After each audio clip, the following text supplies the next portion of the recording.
っきあの感じだったからね。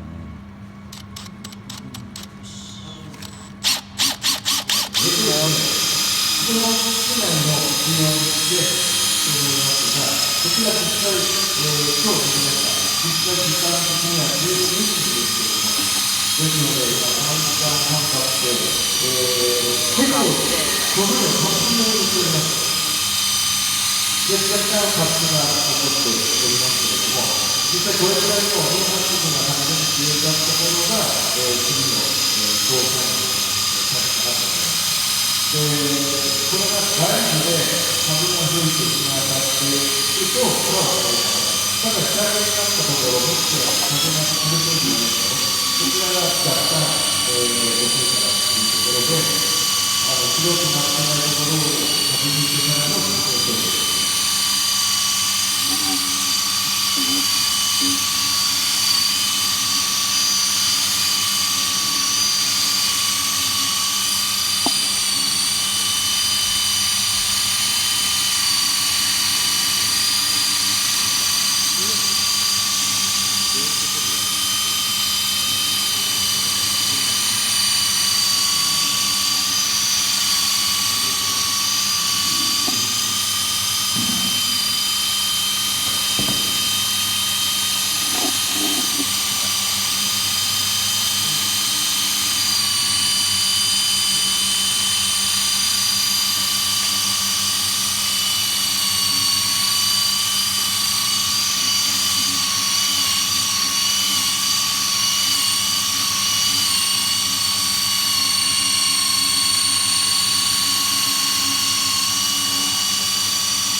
こんなもんどうですか？そう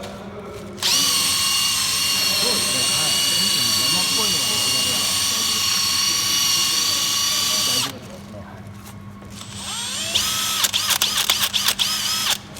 こちらのデスクですけれども、80様の、コードのあるデスクなんですが、裏側が一定値を表した粘着になっております。ですので、いろんな場面、例えば通知解消方法の幹部の通知シートの幹部の情報ですとか、あるいは MB シート